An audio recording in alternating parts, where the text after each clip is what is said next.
I want to thank you for joining us today as we continue our study series. I'm Pastor Jerry Burney, and this series today is on Science and Origins, Creation or Evolution.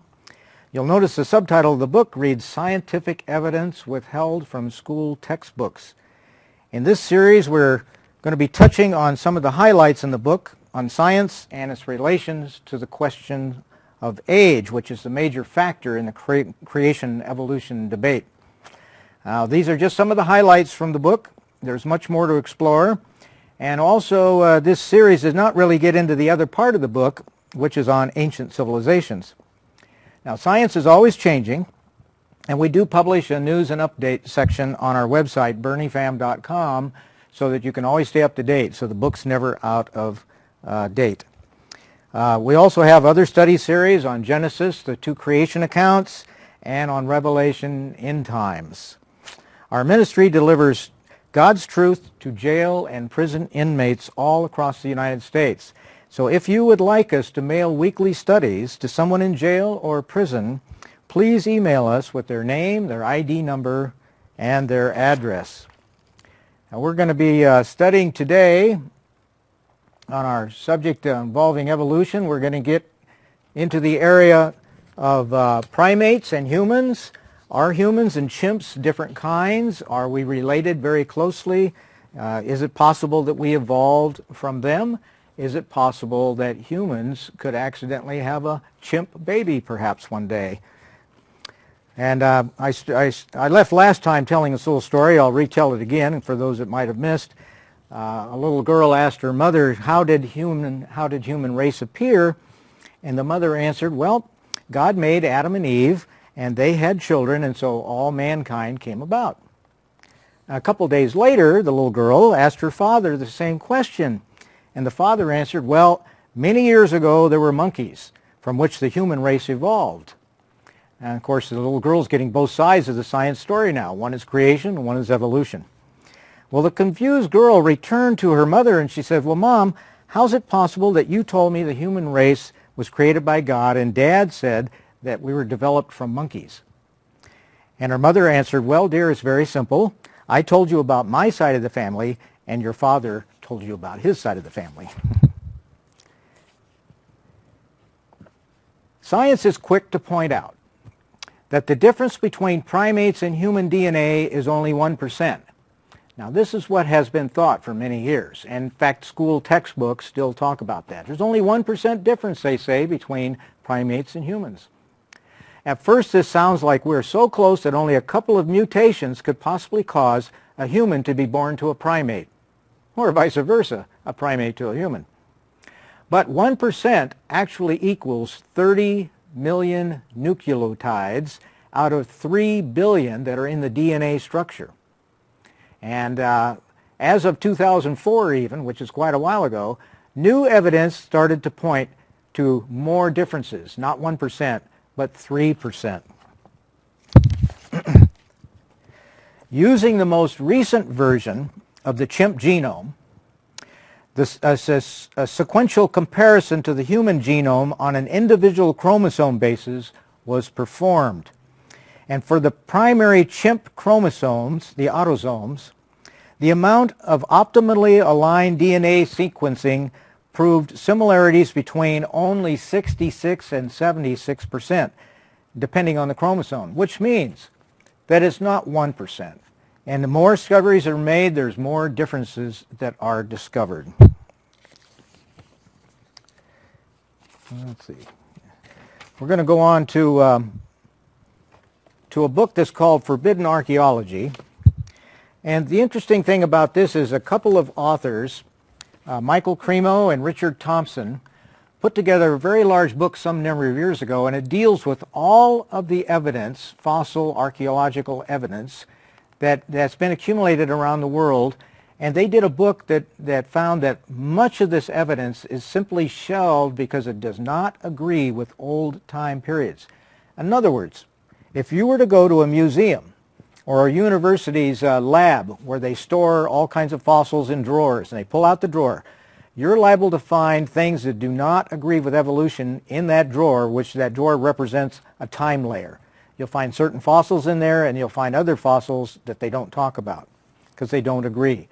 Now, these two have done this study. They printed this book. If you can get a copy, I know copies were available a lot of years ago. They might be out of print now, but you can find one somewhere. There's just tons of information on this, what they call forbidden archaeology. In an effort to support evolutionary theories and fit the famous Lucy bones into human ancestry and date them to 4 million years ago, science is using other related bone finds as supporting evidence. The recent discoveries of the Anamnesis series of bones are being used for this purpose. These fragments total 21 pieces and are from two separate finds 100 miles apart from each other. One arm bone from the first find 30 years ago was deemed human and would not fit with the other fragments, which were ape-like. And this arm bone was then shelved by the scientists, put away in a drawer because it didn't agree. They didn't throw it away. Scientists are very careful about preserving their evidence, but they couldn't decide how it could have gotten there, so they just put it away.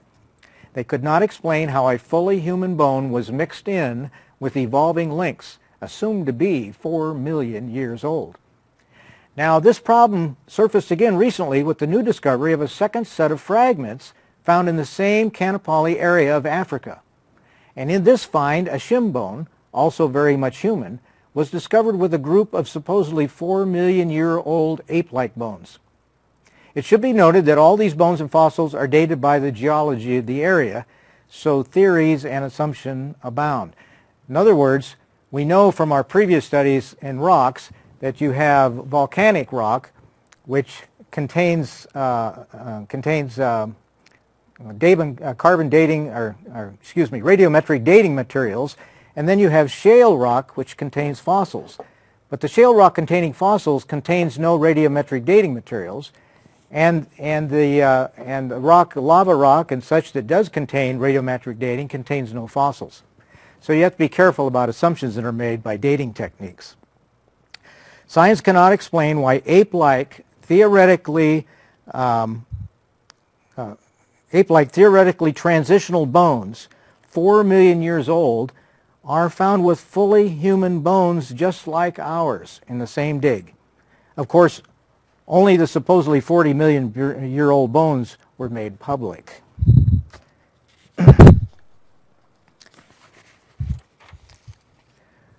Dr. Carl Wiener, in his book on living fossils, he reports on how researchers have found many modern bird remains along with dinosaurs. Yet museums do not display the bird fossils. Only the dinosaurs are displayed. Now, evolutionary theory states that birds evolved from dinosaurs, meaning that no bird fossils should exist along with the dinosaurs if the birds came from them. But Dr. Wiener has visited 60 natural history museums, 10 dinosaur dig sites in 7 different countries, and of the 60 museums he visited, not a single fossil of a modern bird which had been found in dinosaur rock layers was displayed. All the birds were shelved. They didn't throw it away, they just shelved it. Ironically, according to Dr. Bill Clemens, an evolutionary paleontologist, the only reason the bird fossils came to light is because there was a science project to discover evidence to disprove that an asteroid impact had caused the extinction of the dinosaurs. In other words, it was a study to see if modern animals existed prior to the impact, not just after. Well, dinosaur hunters look for dinosaur fossils, and anything else discovered is really of no interest to them. They're looking for dinosaurs. They weren't looking for birds. There's no money or fame to be made by finding a modern parrot along with a dinosaur supposedly 70 million years old.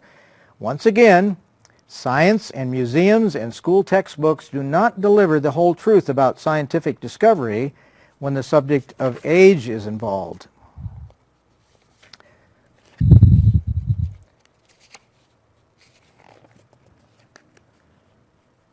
Many of the life forms in the world point to a common age. The oldest tree, for example, the bristlecone pine in Las Vegas, Nevada, dates to 2590 BC. and ones in Israel. They also have bristleclove pines in Israel, and those date to 2300 BC, just a couple hundred years apart from each other. The Great Barrier Reef in Australia. The Great Barrier Reef has been dated to 2250 BC. The oldest calendar in the world, the Chinese calendar, dates to 2680 BC. You're seeing a similarity here? 2590, 2250, 2680. The Sahara Desert has expanded 4 miles each year, and the scientists have estimated that its origin dates to 2250 BC also. The scholars who study the Bible place the Great Flood, which would have reset the timetables, roughly at 2550 BC. And these dates all point towards a common beginning. So what really happened 4,550 years ago, 2500 BC? Could it have been a great flood? Whoops. Looks like our computer disappeared here.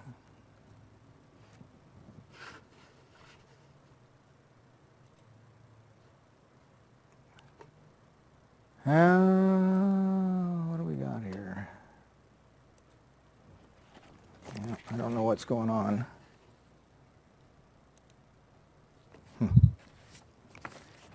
We'll start from now, I guess. We'll add an extra minute here or something. So here's a picture of a bacterial flagellum. And I want to show you a handout in case you want to get a copy of this from us. We'll be glad to email it out to you free. It's a picture of the bacterial flagellum, and on the back we have information about life and the intelligent design, the DNA study.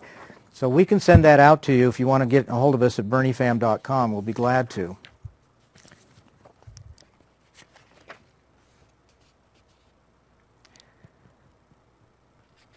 In Nature magazine, there are 2 references to mutations. There's something wrong there. Bacterial flagellum. Oh, DNA study. DNA. Here it is. The problem for life originating naturally is that science has discovered that DNA and proteins and RNA and the cell are all required to develop simultaneously. In other words, you can't have one before the other. None can exist without the other. Now, Fred Hoyle, a British astronomer, and Francis Crick of the Salt Institute of double helix fame, they have each suggested that life could not have begun without some unknown outside influence. Outer space, maybe? DNA, which stores genetic information, the blueprints of life, molecules, it cannot function without proteins and RNA molecules. RNA, which transports the correct blueprints to the proper location site for life molecules, RNA cannot function without proteins and DNA molecules in a cell. Proteins cannot function without DNA and RNA molecules. A cell cannot survive without RNA molecules. Dr. Francis Crick, Nobel Prize medalist in DNA, said that there is no mathematical possibility of DNA occurring naturally. DNA is a binary 4-bit code multiplied thousands of times. In other words, the Nobel Prize winners in DNA said there's no possibility of DNA coming about naturally. And of course, DNA is the primary component of all life. Life is intelligent software, not simply chemicals and elements. It takes millions of these 4-bit codes to make even a simple cell, much less a complex organism. There is actually more data encoded in the DNA of a single cell than there is data required to construct the space shuttle. This is from Dr. Francis Crick, Nobel Prize winner. So these studies are telling us that there's absolutely no way for DNA to have naturally developed. Well, one of the ways science says that things might have developed is through mutations. Supposedly there was some DNA at the beginning. We don't know how it got there because we just learned that there's no way for it to naturally develop. But supposedly this DNA might have been mutated. Some sun rays, some neutrinos came along. They bombarded the organism that had the DNA in it, and it might have added some new information to the DNA.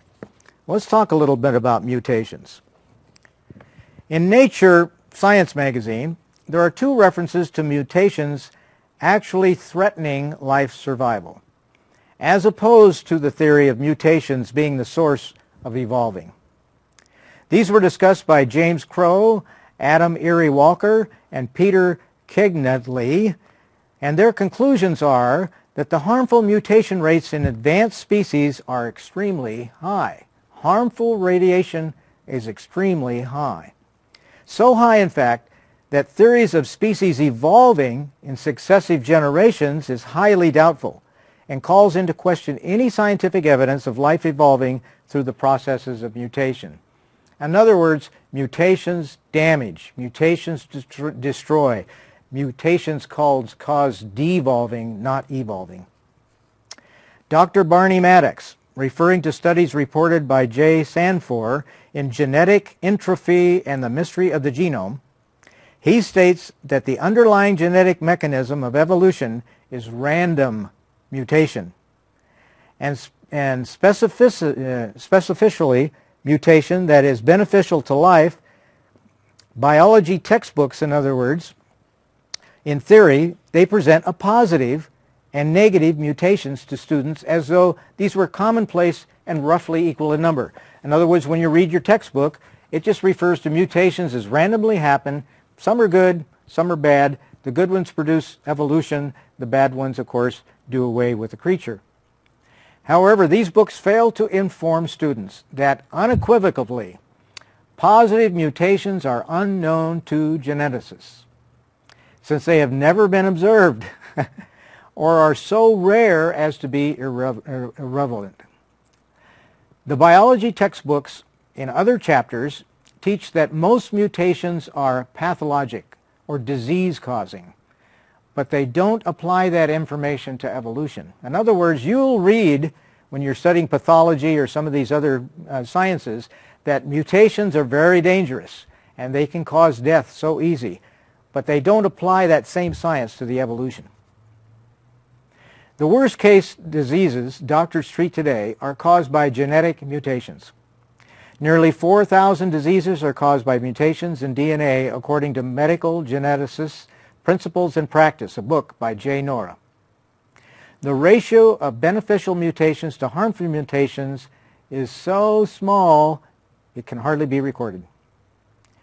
Thus, even if a very rare mutation could be beneficial, 1 in 10,000, the next 9,999 mutations in any evolutionary sequence would each be fatal or crippling. In other words, if you accidentally did have a beneficial mutation, it would be completely destroyed by the next 10,000 coming along. Each of the next 10,000 imaginary mutations would bring the evolution process to a halt. Most scientists now agree that mutation destroys life. No new information is being added during mutations. Information is only being scrambled. Now, I want to talk for a second about this devolving and evolving. And it involves a law called the second law of thermodynamics. And all science agrees with this law. And Dr. Gish, professor of natural science, he explains how all science agrees with the second law of thermodynamics, which describes all natural processes as going from order to disorder. It's going from complex to simple, not evolving but devolving. Many scientists, however, still believe in the evolution of matter and life evolving from simple to complex, even though the natural laws of science disprove this. The key word is believe. The evidence says no, but the scientists continue to believe that somehow an evolution process is taking place. Nature today is devolving before our very eyes. It is not evolving.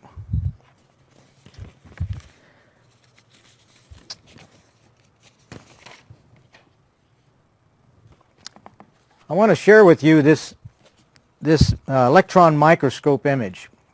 Now, some of you may have seen this before. It's been out for several years. But science has identified under the electron microscope the molecule that holds cells together within our body. There is a molecule that holds cells together. Cells on their own would naturally spread apart.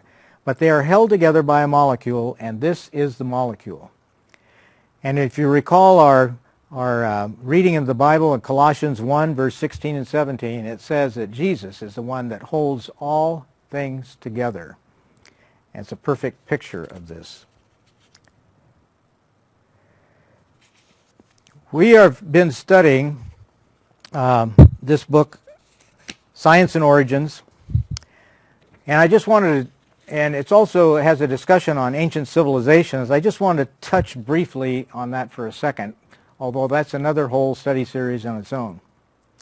But recently, some archaeological evidence has come up which is very interesting.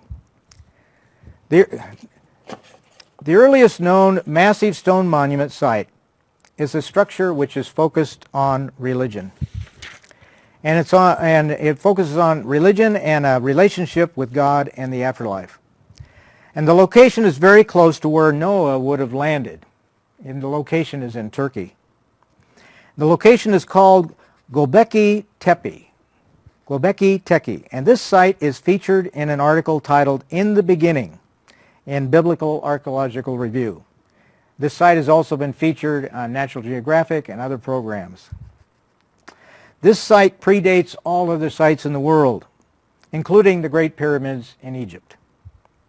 And because this ancient site is in Turkey, and because there's animals carved into the stone at this site which are not native to the area, it lends evidence to man's earliest structures and civilization originating at the very place where the Bible tells us man first established his presence after the flood of Noah. In other words, there are places pictured which are not part of there are animal pictures in these stones which are not part of the surrounding area for the natural animals that would be there. As if when this site was built, it was right after the flood. Perhaps all the animals off the Noah's Ark were around and they actually put them in the stone carvings. Science is very interested in how all these animal carvings got into this structure, which has been identified and dated to predate the pyramids. And it sits right in the area where Noah would have landed.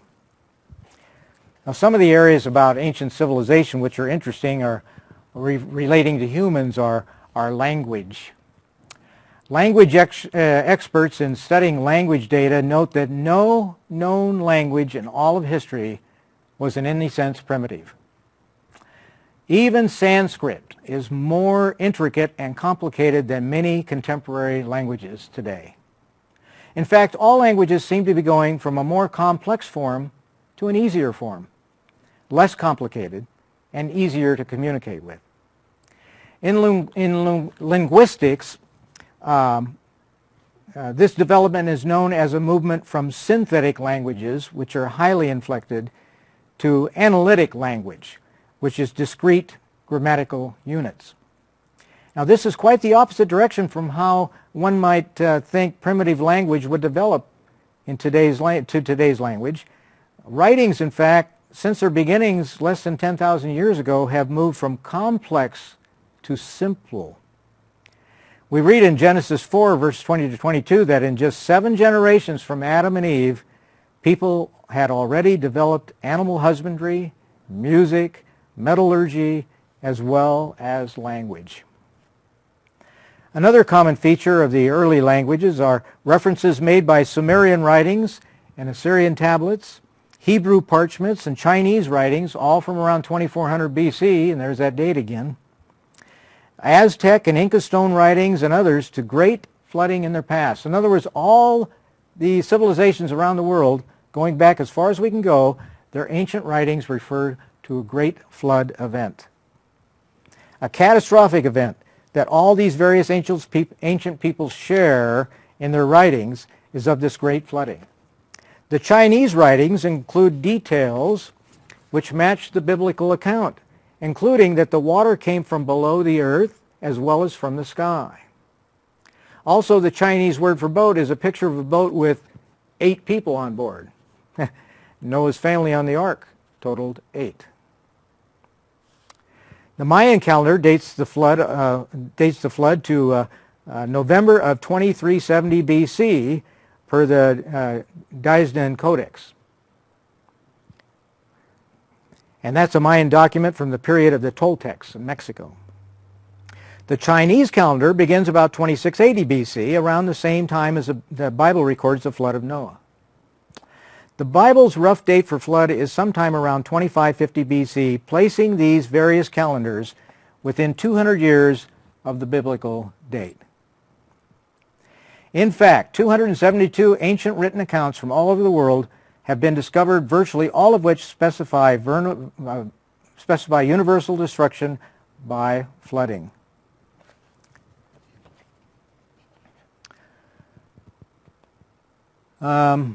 Dr. Ethel Nelson, Chinese pictograph linguist, linguist Dr. Charles Berlitz, and Arthur Custance, they have made note of ancient writings from all parts of the world with reference to catastrophic flooding, including the Canadian and American Indians, and also including the South American Indians. Egyptian writings in the tomb of Seti, Hindu writings from India, and the Quran, the Chinese writings dating back to 2400 BC, and many, many more, all relate stories of ancient flooding.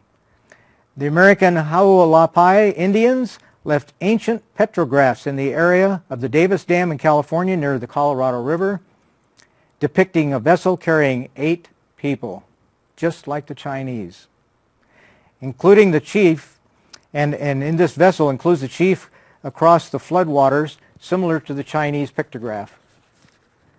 And this Indian tradition closely resembles the story of Noah. It's interesting that language started out in very complex form, but it's equally interesting how the written literature in each ancient language refers to catastrophic flooding, and how this ties in with what we have just studied from geologic and fossil sources, which also point to great flooding about 5,000 years ago. Well, I want to thank you for joining us in this study series. And I pray that God will bless you each and every day. Stay tuned for our other series.